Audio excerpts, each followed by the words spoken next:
Assalamualaikum warahmatullahi wabarakatuh. Perkenalkan, nama saya Sania Miratunisa dengan NIM 220231100091.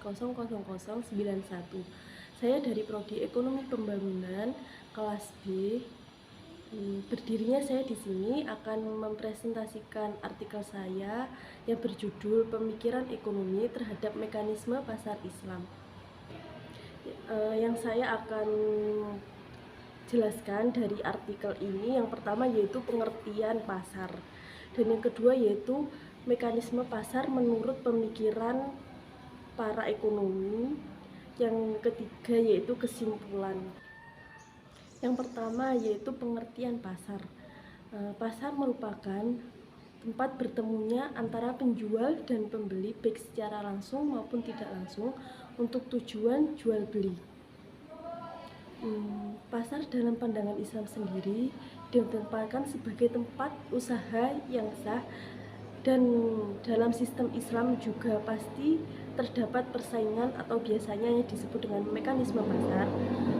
Namun untuk memenangkan persaingan tersebut harus menggunakan cara-cara yang baik dan menerapkan ajaran yang terkandung dalam Al-Quran dan As-Sunnah.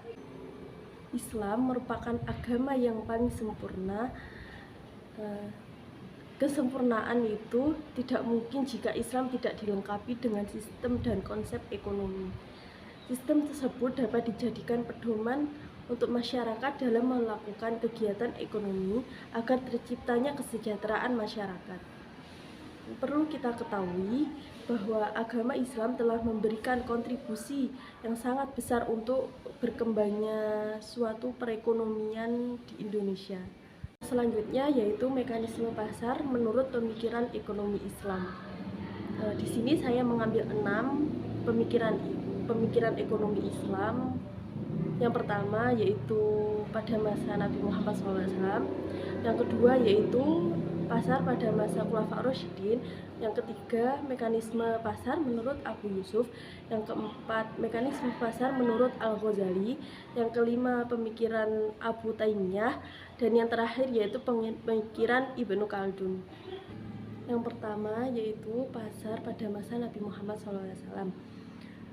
Pada masa Nabi Muhammad SAW di Madinah terjadi kenaikan harga yang sangat tinggi, sehingga para penduduk Madinah sangat resah pada saat itu.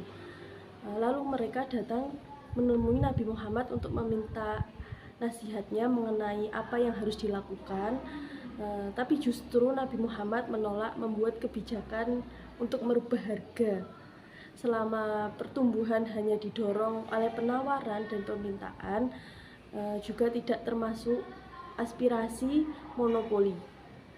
Jadi Nabi Muhammad SAW tidak berhak memutuskan untuk tidak mengikuti harga pasar sendiri.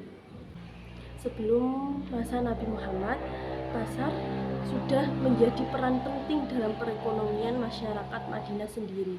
Pada saat awal berkembangnya Islam di Madinah, Nabi Muhammad dan para sahabat serta masyarakat Makkah menjadi sasaran utama dalam teror yang sadis dari masyarakat kafir di Mekah.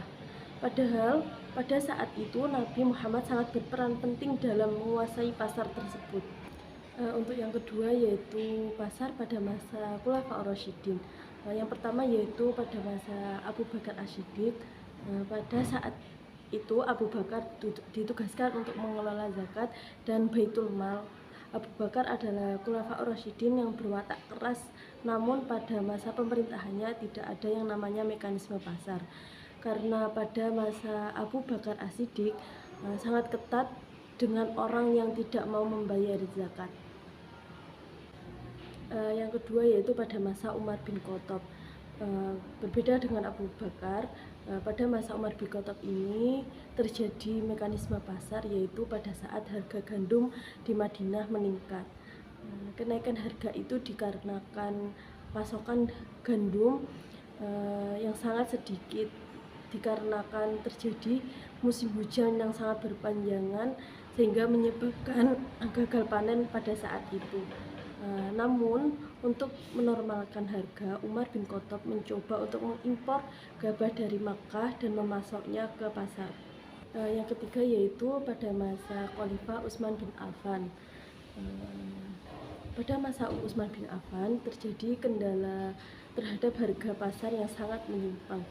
Bedanya pada masa Umar bin Khattab, beliau sangat cepat untuk menyelesaikan masalah kenaikan harga, sedangkan pada masa Utsman bin Affan ini masih perlu memusyawarahkan masalah kenaikan harga ini dengan para sahabat untuk mencari jalan keluar.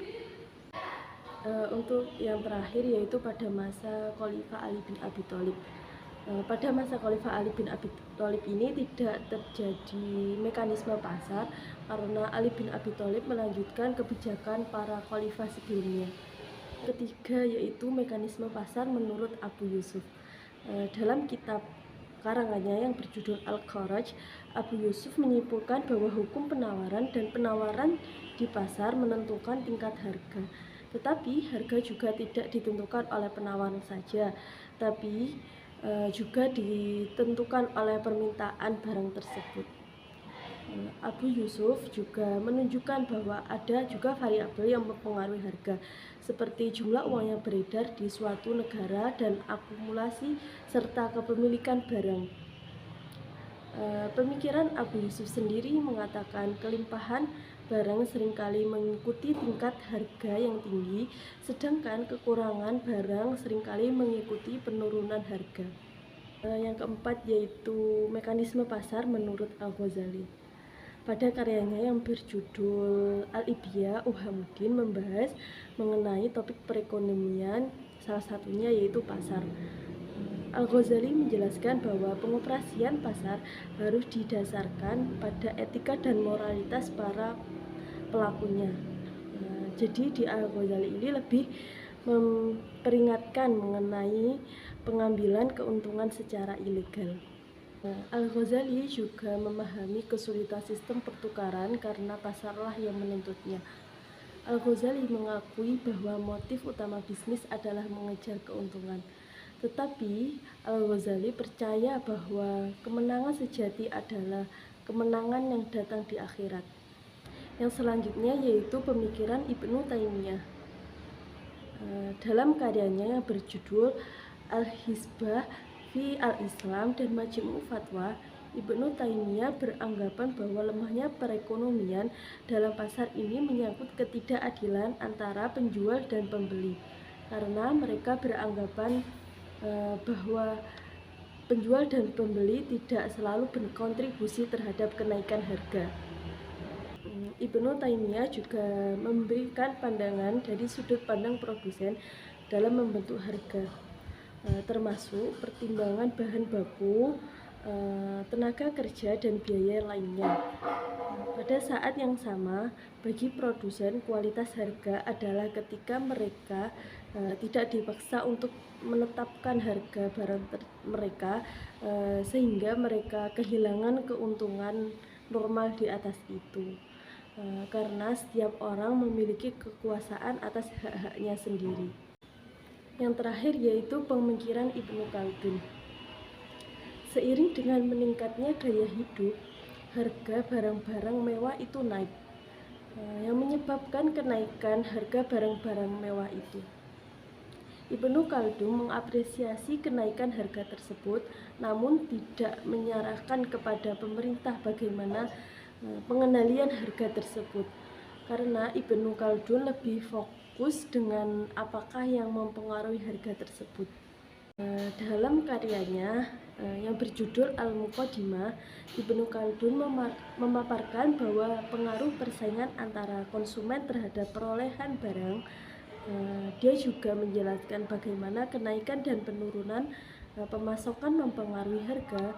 Hal ini sesuai dengan gagasan Ibnu Taimiyah bahwa kekuatan penawaran dan permintaan menentukan harga keseimbangan. Jadi kesimpulannya adalah dalam konsep Islam menekankan bahwa pasar harus mengikuti prinsip pasar persaingan bebas yang biasanya disebut dengan pasar persaingan sempurna.